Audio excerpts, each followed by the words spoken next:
We are kicking off a return to the 28 insert time frame later series. It's a return that people have waited 18 years since 28 weeks, 23 years since the original 28 days. Mr. Boyle, to you first. Why was now the right time to get to 28 years later? Have they redone this theatre? I used to come here. I have been here many times. This is amazing. I've not been here since it's been done off. It's fantastic. Anyway, it was, well, we kind of did when we did the original film, it was, when you make films, it doesn't matter whether they're successful or not, they all fade gradually, as they should. They take their place in people's memories or not, people forget them or just remember them with affection or whatever. But some of them occasionally stick. And they're kind of like the first one, it just seemed to resonate with people still. And people used to put on screenings and they'd ask me to go to Q&As a bit. And I'd turn up at the Q&A and people would be kind of like, be really intense. Yeah, the ravaged. What, watching the film, and so Alex and I began talking about, should we do something additional to it? Should we add something to it? And we did do an original idea, which was sort of what you'd expect, really. It was like a weaponise the virus type sequel, which is sort of what you sort of think, like an agency or a government or a military or something gets the virus and weaponises it, and that kind of story. And neither of us really kind of went for it, really. And then he started talking about this much bigger idea about a bigger story that was spread over 3 films ultimately, but each film would stand independently, but there'd be a bigger tale to tell, and it would be based in a family, and that these two would be the origin of the family. So it's independent. So it inherits stuff from the first film. It's still the same apocalypse 28 years ago as it was for Cillian Murphy in the first film and Naomi Harris, but this is 28 years later. And we don't know what's happened to them, I'm not allowed to tell you. But these two are more than worthy standards. Yeah, before we get into Jamie and Isla, I wanted to ask you both, Jodie and Aaron, your relationship with the 28 Later franchise. What was your introduction to these movies? I mean, I feel like I was quite relatively young when it originally came out, so I don't remember exactly where I was when I saw it, but I always remember how it made me feel. For something to be so original and so heightened and have this element of terror and fear, but ultimately be about human connection and really character focused and incredibly intimate at times, like that really struck me, to see our kind of society and London like visually in that way. I've never seen that before, and yeah, I mean, to work with Danny and Alex was the most incredible opportunity. So yeah, I always remember how it made me feel. I felt like I'd never seen anything like it before.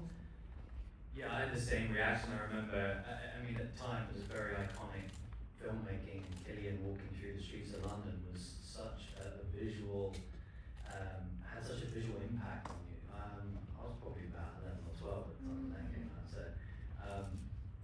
but which was kind of interesting to bring that into this movie because both Isla and Jamie were teenagers at the time this event happened. So it's kind of beautiful to be able to kind of have instill this beautiful this movie that about the rage virus and how we're now living in that post-apocalyptic world and how that informs the adult self. So we've got carrying that sort of trauma into this. It was so interesting to have that film.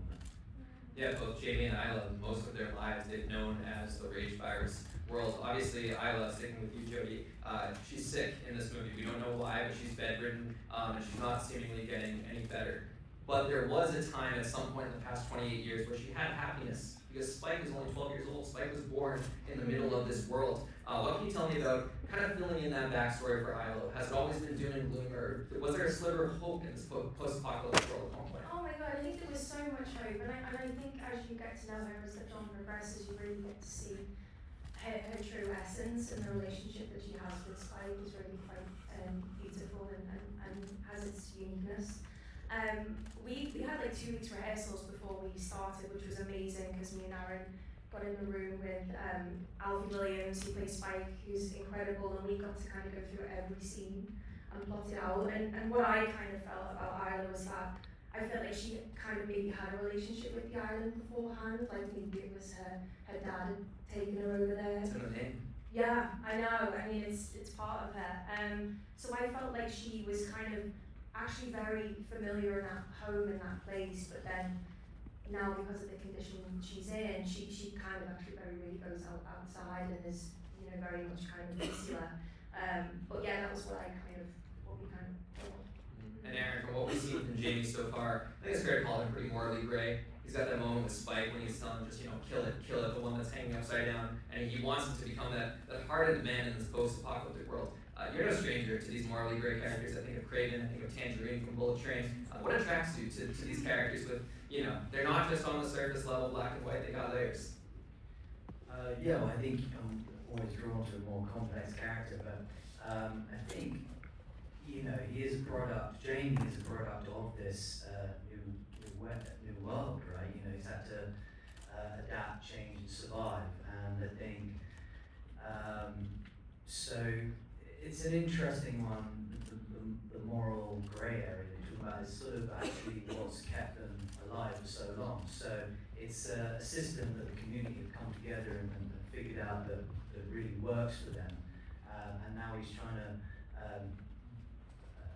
install that in his child, his son, and teach him the way of life to continue this new way of life. And so, you know, it's interesting because it's the purity of that child that is coming to the world with curiosity and innocence, and like you said, never knew anything different. But we, as parents, are carrying the trauma of our childhood and projecting that onto him. So it's such a beautiful journey beyond what you guys have seen. That, but it comes with complexities, and I love that because it was so human to me, and there was flaws that come with that character specifically, and so yeah.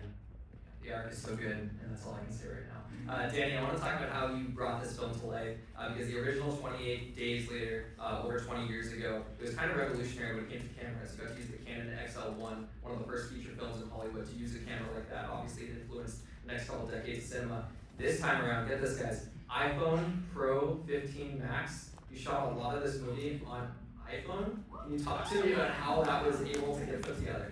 Well, there's lots of cameras used in it, but yeah, we used the iPhone a lot in it as well. But it's shot in a widescreen format, so because the phones and cameras generally, the sophistication of them now is so much greater than it was before, that you can take these huge risks with it. And we shoot this film in what's called a 276 format, which is a very widescreen format, because we wanted you to see the spread of nature in this world, and these characters isolated within it, because it gives you a great sense of isolation and space and then isolation. And then we used you saw some glimpses of a kind of technique in it that there's a lot more of in the rest of the film that you'll see. And there's some pictures out showing all these iPhones lined up in like 20 iPhones in a. It's like a belt almost, right? Yeah, and there are a couple of shots that use that later that are really, I don't normally say this, but they're really cool. And they're very violent, so they're not allowed on YouTube or anything like that. So you will only see them in the cinema, so you'll have to come back to the cinema to see them later.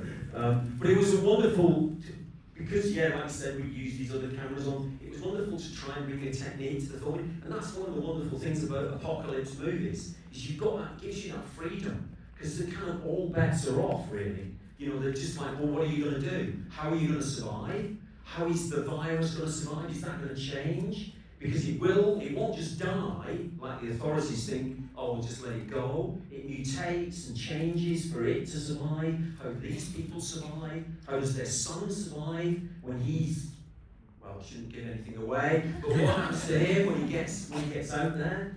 You know, those are the questions that it's asked. So it's wonderful to be able to reflect that in as fresh a way as possible. Yeah. You mentioned how the real world would react to something like this. People would think we'll just go away. We had a global pandemic. We went through a time of isolation where we didn't know when it was going to end. How did did you pull any experiences from what you guys went through in COVID?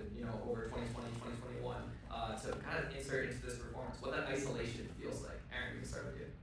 Yeah, absolutely. I mean, it informs so much. I think I'm a father. I have children of my own.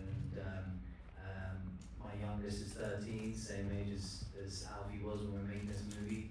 I know what it was like to, protect your family and but also not understand what was happening around us, and it was, you have to adapt and change, and it was very heightened sort of tough time. So there was so much that, and I thought it was really interesting when I was reading this, that an audience are going to understand just that sort of journey through into, I always sort of think what's pre-pandemic and what's post-pandemic. I sort of remember things before and after, and I'm sure there's a lot of children that were born,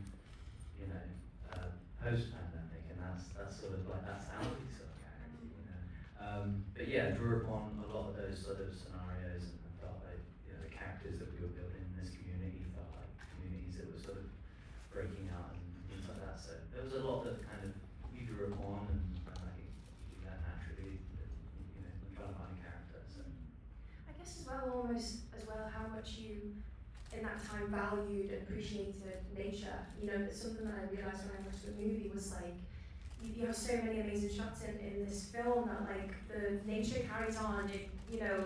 She strives without us, and there's clips where you see it's like an Eden, and she's thriving, and it's that was quite beautiful and quite a revelation to see actually how you depicted that, because it's so true. Like she doesn't really need us for much, but we rely on her so much. So that was something that really struck me as well. Yeah, Mr. Boyle, the way you use the sky in this movie, I can't say much. It's one of my favorite scenes, but all I'll say is the sky, Causeway. Yeah. Beautiful, remarkable. We got to wrap with this final question, and again, there's so much I want to talk about with this movie. We'll have to have an extended conversation at a later time once we can talk about it in full.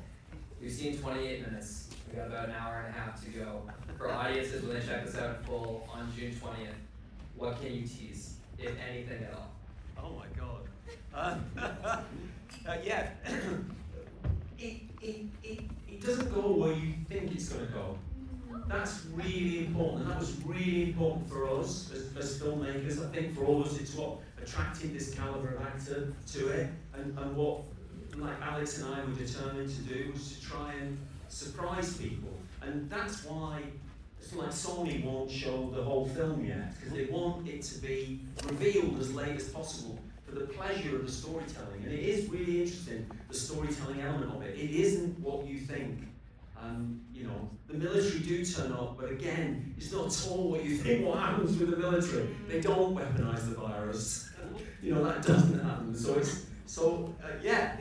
I'd love you to come and see the whole thing. It's we made it for you, especially for the fans, because it's the fans that sustain it. People who write to you, and you see them outside screenings of other things, and they ask you, is there any other news on the sequel to 28 Days Later and stuff like that. And it really matters in the end. So thank you for being here, and I hope you guys. It's so good. It's so good. It's great to see it this week. Wow. I will say before I turn it over to Jodie and Aaron, this film's already won awards. 3 Golden Trailer Awards for the trailer that debuted in December. It was the #1 trending video on YouTube, 10 million views in the first 48 hours, and already won 3 Golden Trailer Awards. And that's before it's even been released. So, Jodie and Aaron, what can you guys tease, if anything at all? I don't want to get in trouble. Maybe pack a tissue. I don't know.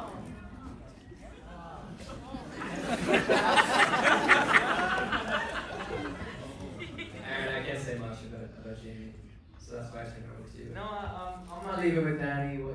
I think it's the best. There's a guy in it. So if these guys aren't enough, There's a guy in it at the end called JackOConnell. I don't know whether you saw Sinners. Did you see Sinners?